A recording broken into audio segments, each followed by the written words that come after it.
Welcome to the Via Stoica Podcast. I'm Benny, and join me as we explore a Stoic way of life, one step at a time.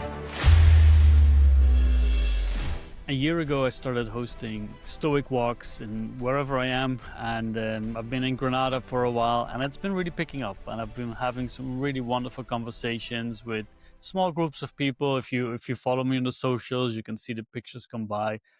And yesterday I had one of those wonderful walks where we just walked along the river and had conversations. But then at one point, one of the people who was there, he said something that kind of stuck with me, and it has been ebbing into more conversations. And I've seen it kind of come up a little bit more.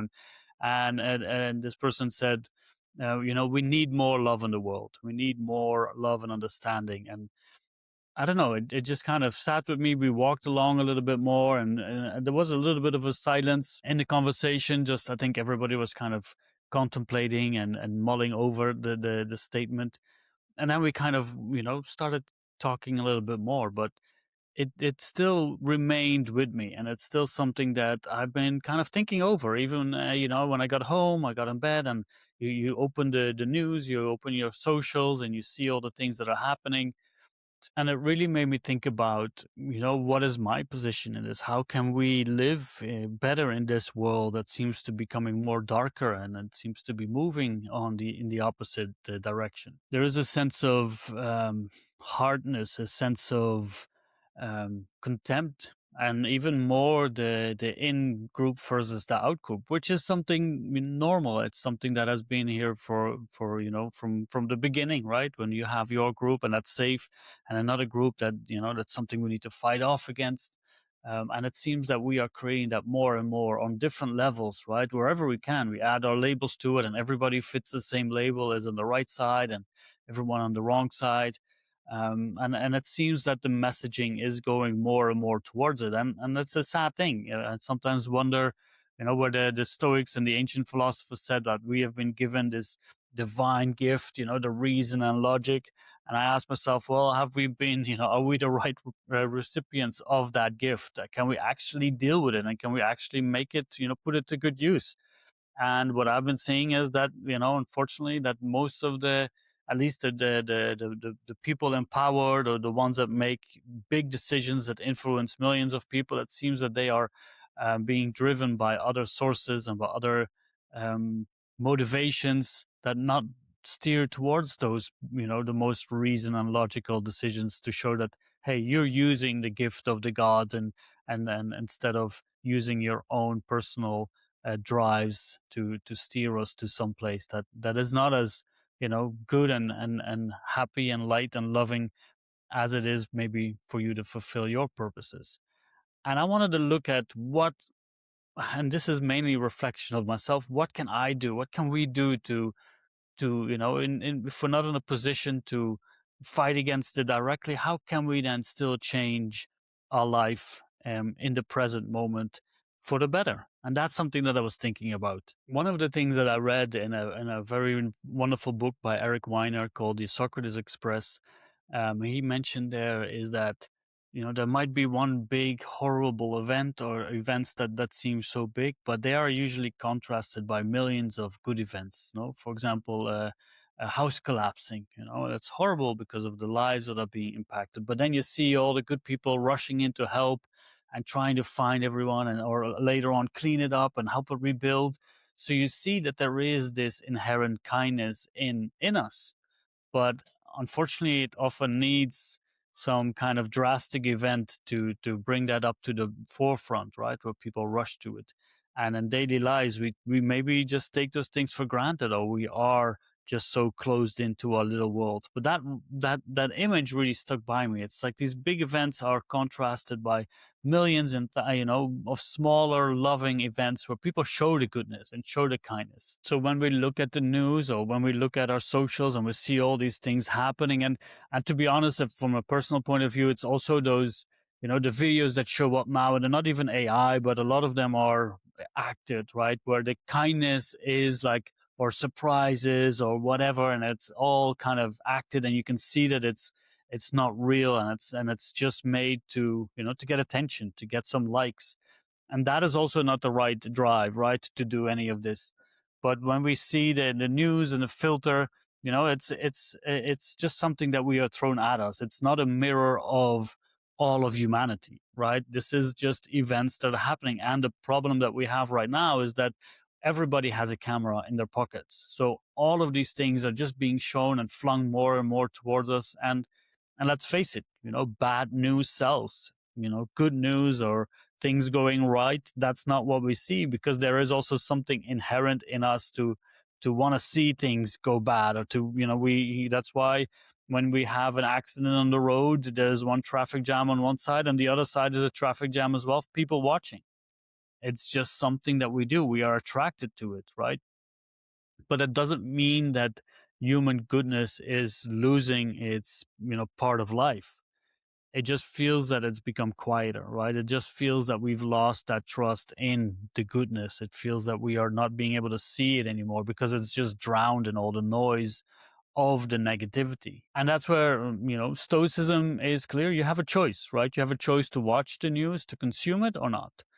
And that's something that is up to you. And there was an interesting study that was recently done in the US where people who just merely watch one news channel, Fox News, and they were told to have to at least watch some other news channels on the other side for at least 1 hour a day, 1 or 2 hours a day.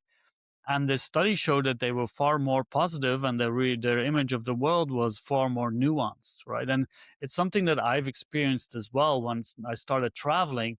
And I grew up from, in the Netherlands, and you see the news from one point, right, from one perspective. And as you start to travel and meet different people, you start to see the different sides, the different angles. And that really helps you to allow you to be more critical, right? Because just consuming things from one side is merely a passive attitude, right? And you disguise it as engagement. Just like, oh, look, I'm very conscious about what's happening in the world. But the real conscious person, as someone like Socrates would do back in the day, they would question it. Is this true? Is this real? Can I find out what is behind it? And especially now when we have AI videos popping up, the first question you need to ask is like, is this real? And let me be honest, I like watching, for example, cat videos. And yesterday I saw one where a news anchor was reading something and a cat jumped up the table. It's like, oh, look, that's nice.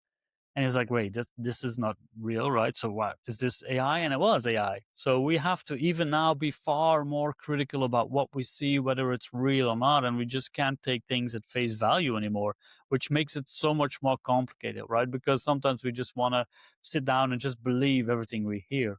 But it is our duty and our responsibility to take on that role and to question and to see the other side, right? Instead of saying, like, oh, this is what I see, this is true. No, let's look at the other side and let's see what's going on and see if we can try to get in touch with people who view things differently. Because, we can also entirely look away, and that's also a choice. But there's also this sense of injustice by inaction, right? So we can do justice by helping someone, or we can do an injustice by doing the morally wrong thing. But also not doing things to prevent bad things from happening is also a choice. And Cicero calls that out in his own duties. He says, like, that's also an injustice. That's also an amoral choice, not doing anything. But we need to understand what's going on and where we can do something and what our influences are. And the question is not necessarily about, whether to engage, but how do we do it? How can we make an impact, even if it seems so small that it might not, look as a relevant thing to do. So when I started thinking about this, we need more love in the world. And it always brings me back to that quote from Simone Weil, says, attention is love. And that's really what we need to, do more. We need to be more attentive and in the moment and be more grateful. And I've talked about this a lot, but we also need to try to build a sense of philanthropia, right? A love for humankind. And not just because we are human, but also that's part of, who we are. We should be taking care of ourselves, but also of the people around it, right? And not necessarily only when the world feels that we earn it, but I guess especially when we feel that the world or the human, what direction we're going to doesn't deserve it. That's when it needs it the most. That's when we need to step up and say, hey, you know what? I care about you. And, you're going through a difficult thing. I understand life is difficult because it's difficult for everyone. Okay. Here's my shoulder. here's my time, let's talk about it. Let's have a discussion. Let's see how you're doing and how you're feeling and where I could help or where I can just be the listener that you might need. And the problem with this is that, love, kindness doesn't usually win unless it's, as I mentioned before, performed by some social media influencer. And it's like, oh, look how great we are. But the love and kindness that is not recorded, that is just shown on, on the streets where you meet someone who needs something and where you can help them. There is no recording of that, and there is no reward from an external point of view. But we need to learn to find a reward from an internal point of view, where you know that you've done something as a human being for someone else. Because these others aren't sincere acts of kindness. They're kindness with a goal in mind, with outward thinking, right? And the same with contempt or anger or fear. These are all focused on getting something, getting a reaction, moving outward, where kindness and real kindness can be done in the sunlight or in the shade. It doesn't matter. It's still the right thing to do. And that's why we should perform these acts if possible. And that's our duty to one another. And these acts of kindness are really found in what the Stoics call, and Epictetus especially, prohairesis, the point where we make our judgments, right? That's what really is up to us, where we make our opinions and we have our own actions. That's where these are formed, right? That's where you see something happening, you observe it in the right way, and you say, now, this is my moment, this is my duty, I will do this, not for the sake of reward or for the sake of anything else. I'm doing it because it's the right thing to do. And those are the acts of kindness that we need. No cameras, no lights, nothing involved, just doing it because it's the right thing to do. And we can see, a perfect example of Marcus Aurelius, and read it in his meditations. He was the Roman emperor, right? And even he wrote in one entry where he calls out to people, that they're meddling, the ones who try to get something from you, they want to steal or scam you or whatever. And he reminds himself that he needs to show up as his role, the responsibility that takes he on to help the people, to be something, to be a sign of goodness, right? And that doesn't always mean that you need to be naive or to let people walk over you, because sometimes being strong and being stern is what is required. Sometimes that is the step to take, right? To prevent something bad from happening, or to show someone else like this is what needs to be done. But it needs to come from the right way, from the right incentive of doing the right thing for the people around you, because sometimes people don't know what the right thing to do is. For example, with children, you need to sometimes be stern to prevent them from harming themselves. The same with adults, by the way. And this is sometimes that is needed. But that doesn't mean that it doesn't come from love. And that's where it needs to, that's the origin of all of our actions. It needs to come from, I'm doing the right thing because, this is what the people around me deserve. So we really need to focus on sincere kindness. And sincere kindness can be a small act, can be just a simple word, just asking someone, hey, how are you doing? If you see someone being angry or in a bad mood, and if they, and if you're in the situation, ask them, hey, how are you doing? What's up? And if they don't want to speak, then, that's their choice. But at least you've made an attempt. And sometimes that can just be the conversation starter that we need to to uplift the one another and to show them, hey, you know what, there is someone who cares about you, because why? You're a human being just like me, and life is tough, life is difficult, and let's go through it together. I might not understand your problems exactly, but I understand the human condition, right? And we all have our problems and we all face our difficulties, but we can also overcome them. And sometimes we need support, and sometimes we need to reach out, and sometimes we need to reach out to those that need our support. So it works both ways. And if you're overwhelmed by the big news events, by the world and what direction it's going to, it's easy to become cynical and to be carried away with that hate and fear, and to try to shut other people out, and to really build a wall around you and your little society and the world that you're living in, and really ostracize others. And sometimes again, we need to build the fences and for those who aren't using their rational brain, because that's also a reality in the world. Not everybody is out to do the right thing, right? People are being misled by their inner motivations. But we can still try to be open. We can still try, as also was said by Seneca, that we first need to learn how to judge the people, and then we can see, are they our friends? But we need to judge it with objectivity. We don't We shouldn't give them an immediate stamp of like, oh, you're from, you have this views of life, so you're a bad person. No, we need to talk to them and see maybe where they are misguided, and see if we can help them, see the world from a better perspective. And sometimes we need to decide like, okay, you know what, there's nothing I can work with here. That's okay. You do your thing, I do my thing, and that's also fine. But we can't start to build our loving world where we are, right? And first of all, with ourselves, loving yourself, that's a big part. And then we can reach that outward, right? We have Hierocles, and it's in the circles, is expanding circles. He said we should try to incorporate all of those circles. You start with yourself, you have your friends and family, then you have the acquaintances, society, where you live, the world. And we should try to incorporate those circles in that inner circle as well, because we're all part of it. We're all related. We're all interconnected. But if we start to build our beautiful world from ourselves, and we can expand that, the influences we can have are amazing.